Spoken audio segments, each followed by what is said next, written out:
Both film critics and analysts alike have made an unspoken agreement that all Marvel films, regardless of any contrary evidence, are shallow and the peak of mediocrity, and that even the finest of them have little more to offer than mindless entertainment.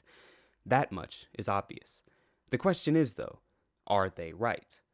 Well, I certainly don't think so. However, I will say that at first glance, The Avengers does seem like just another Marvel movie about superheroes. You know, the hero prevailing, the villain defeated, peace restored. But you need to look deeper, beyond the surface, at the subtext.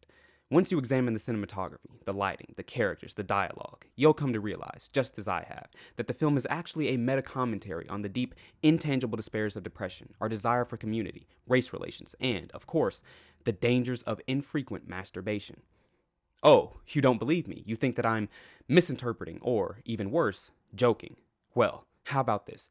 You give me just 5 minutes to tell you why you're wrong. And if that's not enough, well, nobody can help you. Now, buckle in as I explain the true interpretation of Marvel's The Avengers.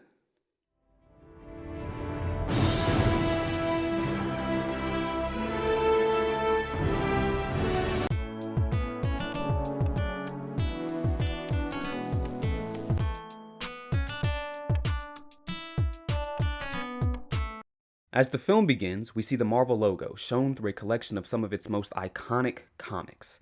Now, comics are simply drawings, some of which illustrate the characters we'll soon see in the film. But because they are comics, fictional stories portrayed in 2 dimensions, the film is foreshadowing how none of what it will portray matters. How everything in the film is simply a fake reality created by artists, by people not only above themselves, but to a degree that they are essentially unfathomable. The characters within the film have no control, and, like us, will fall into a deep depression upon the realization that their lives are simply under the influence of those above them, those with power. However, while this is some truly amazing visual storytelling, it is simply raising an issue in today's society. So how will it go about addressing or solving said issue? Well, let's continue.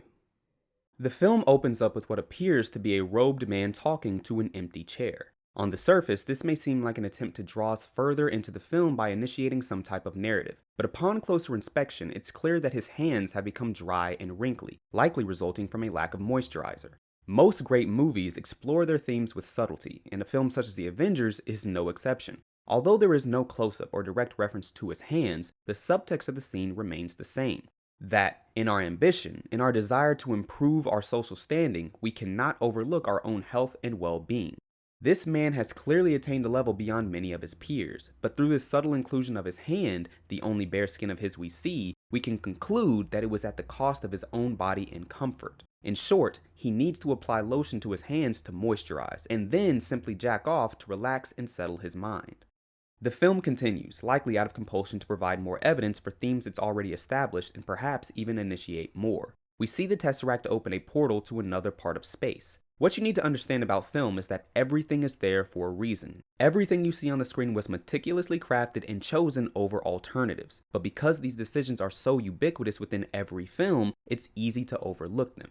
Things like the colors, camera angles, costumes, and lighting all contribute to some goal. And in the case of this scene specifically, the color blue is used as another subtle reminder of the importance of sexual activity. The light beam, like Viagra, is blue, and consequently has attained the shape that Viagra intends to produce as well, a long, thick, straight, vascular line.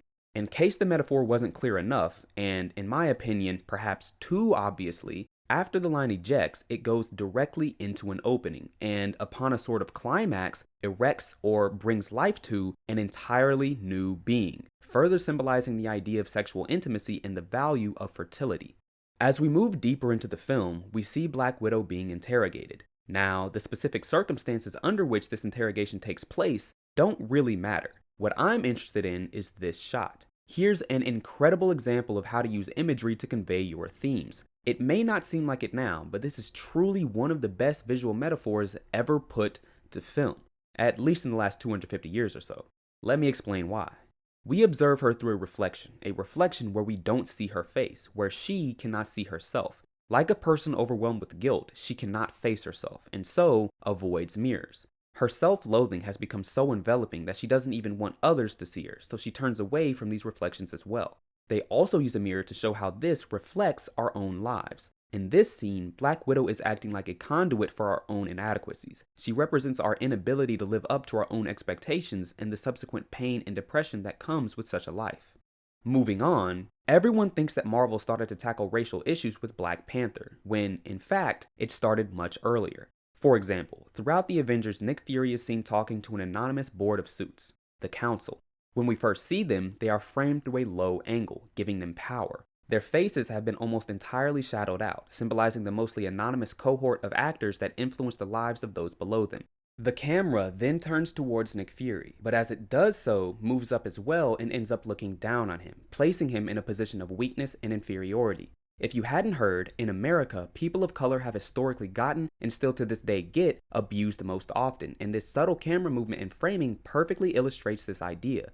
Now, if you think this is a stretch, then please explain to me why Nick Fury is black. If you think you have an answer for that, then next explain why he is also missing an eye, because in all honesty, the only possible explanation for him missing an eye in this film is not for him to look cool or to add to his personality and provide some mystery about his backstory, but rather to illustrate how black people have never been able to see the full picture or depth of the issues present within the system, a condition propagated by the inherently racist power structure. It's obvious, and if you can't see that, you need to go to film school and get a film degree like me. And you know what? On top of all of that, I kid you not, the very next scene follows the Avengers' ostensibly most racist character, Captain America.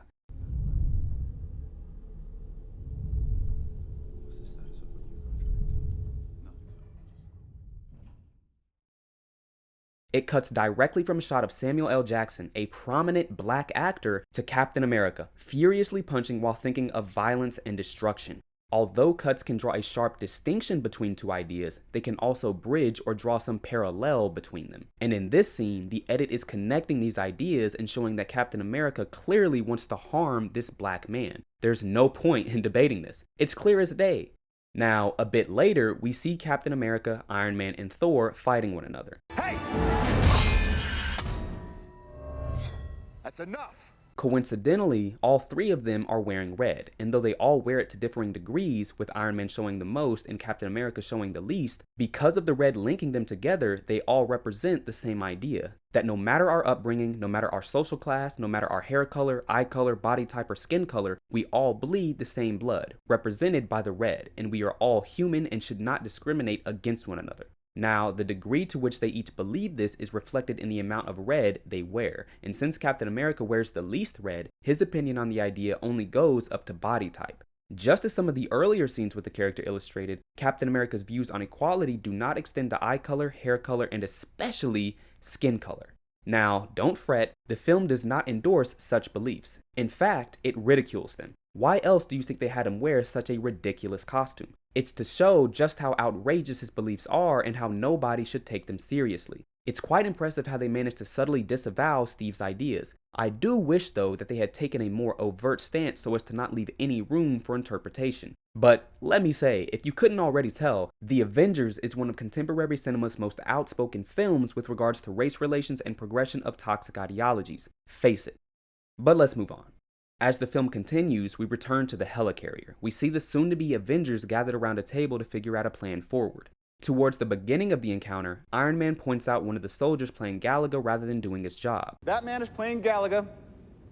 Thought we wouldn't notice, but we did. Now, it's no secret that Iron Man has been characterized by his immense wealth and his position of authority. Over and over again, he tries to gain and maintain control, to be the most influential person in the room. He is Marvel's most explicit example of capitalism, along with Disney's not-so-subtle endorsement of the idea that it covertly employs to tranquilize the masses. The thinking here is that if you make your most popular character an unapologetic capitalist while simultaneously giving him all the charisma in the world, maybe they'll associate the idea he represents with his character's apparently likable portrayal. It's quite ingenious, really. This soldier, though, this brave soldier, understands this inequality. He recognizes that he is being abused by those above him, taken advantage of by powerful men like Tony Stark, and has decided, in a display of protest, to no longer be subjugated, to no longer do the majority of the work while getting a minority of the reward. He has decided that enough is enough, and in that decision, rather than continuing to do what he has been tasked to do, he will instead take part in a game that gives him control, where he is the one in charge.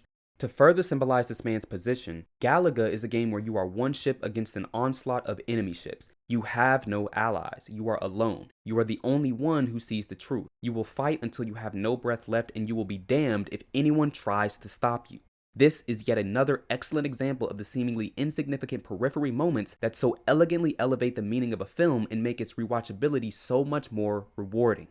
Now let's get to Bruce Banner. This guy is prime real estate for complex psychological themes. It's one of the many reasons I love his character so much. Although he may seem like solely a vehicle for anger, ideas such as repression, desire, and dichotomy also fall well within his abilities to symbolize. Historically though, his character has been underutilized, hyperfixated on the same concepts over and over. It's always about the suppressed rage that builds up as a result of a traumatic upbringing and the dangerous consequences that follow when said trauma is never properly addressed. Okay, we get it. However, in this film, they finally change that narrative and expand on the character. Put simply, Dr. Banner is a man who needs to jack off. Harkening back to the beginning of the film with the Chitauri leader, a character adorned with dark, cool colors, Bruce has similarly been dressed in such an outfit. In this sense, he's being connected to him, and consequently shares in his symbolism. As we've already established, the Chitauri represent pent-up sexual energy, so in turn, Bruce does as well. But, okay, what's the point? Well, I'm glad you asked. You see, and this is where we really start to see just how well written the film is, the Hulk is green, a secondary color whose opposite is red. As previously explained, red symbolizes solidarity and community. Green, on the other hand, symbolizes isolation and distrust, hence why the Hulk always wants to be left alone. This idea is compounded with its secondary status, and, as such, also represents feelings of inferiority and insecurity. Bruce tries to prevent transforming into the Hulk time and time again, and, on the surface, the narrative would have you believe that the reason is so he doesn't harm anyone or destroy anything, but on a deeper, subtextual level, it's far more ideologically significant. The film is telling us that in order to prevent oneself from becoming overwhelmed by feelings of inferiority and isolation, one must do the task that Bruce represents: jacking off. You want to know my secret, Agent Romanoff? You want to know how I stay calm? Jacking off.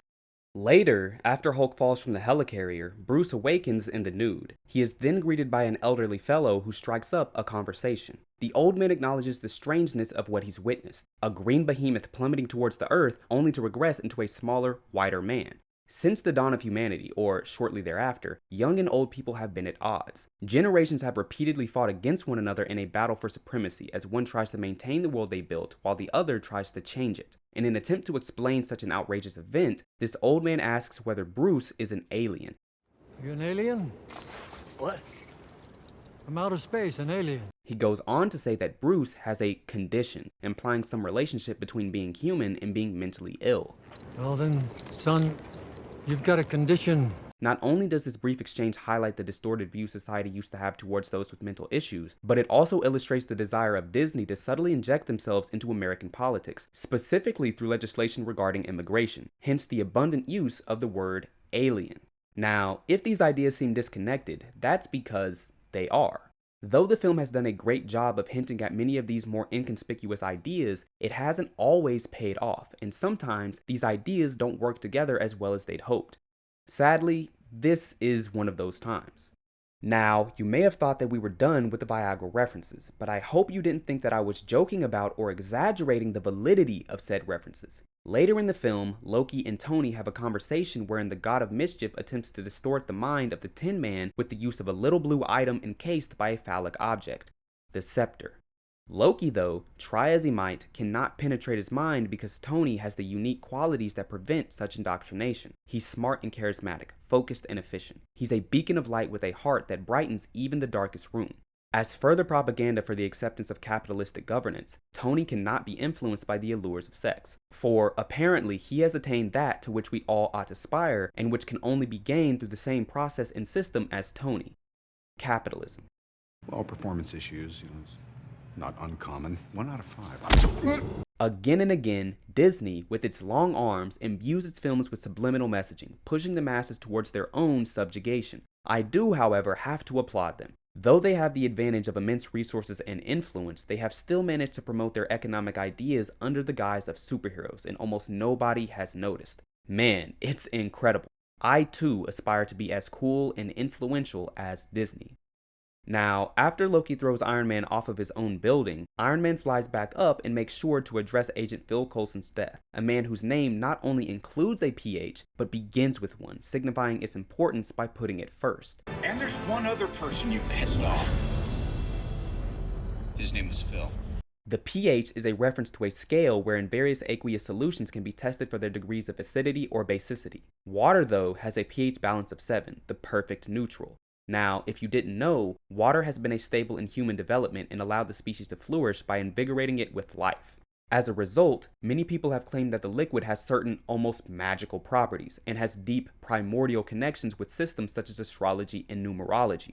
Here, Disney is again inserting itself into the trenches of modern intellectualism, but this time through pseudoscience. The Fortune 500 company wants its audience to know that it accepts the interpretations it comes up with, even if said interpretations are completely unfounded and have no real legitimacy, which are explicitly unlike mine, as evidenced by the evidence. Halfway through the battle, Bruce Banner returns on a scooter. Just before he transforms into the Hulk, he says that he is always angry. That's my secret, Cap. I'm always angry. The subtext here, of course, is that he is always horny, not angry. Now, Hulk does get 2 more moments as a thematic vehicle, both of which illustrate the same idea, just to differing degrees. The first is when Hulk punches Thor completely without provocation. This is a denial of authority, an embrace of selfhood. In this moment, despite his perception as a childish creature of rage and power, Hulk is taking responsibility and abandoning the need for anyone to make decisions for him. The fact that Thor is a god perfectly encapsulates the dichotomy present between any 2 conflicting bodies, particularly those where one has power over the other. Later in the film, Hulk again explores this idea, but this time does so with Loki. There are, however, clear differences in this scene. Firstly, Hulk has explicit motivation to harm the god of mischief. Loki had just insulted the Green Goliath, and as such, deserved any response that followed. I am a god, you dull creature. Secondly, Hulk thrashes Loki far more thoroughly than he did Thor. And I will not be bullied by that.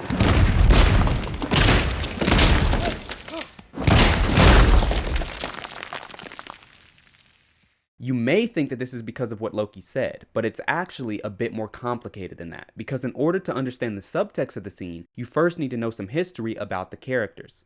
Thor and Loki believed themselves to be brothers, but were in fact completely unrelated. This is yet another jab at subliminal messaging and interpretation. The idea is that even though 2 things may seem related, in reality they may not be. Our perceptions drive our choices, even if those perceptions are wrong. It's honestly quite sad how some actions can have such a profound effect while their motivation is false. So, you see, this film is actually much deeper than it appears at first glance. All of the different interpretations coalesce into a nearly perfect examination of racism, pleasure, and the human psyche. The film's ability to have individual characters represent multiple ideas is absolutely astounding and what should be a permanent landmark in cinematic history. Whether you believe it or not, as I have clearly shown and explained with direct references to the text, The Avengers is not only one of cinema's most thorough and expansive thematic pieces, filled with subtextual substance, layered cinematography, and influential dialogue, but one of all of art's. It's a truly groundbreaking film. Thanks for watching.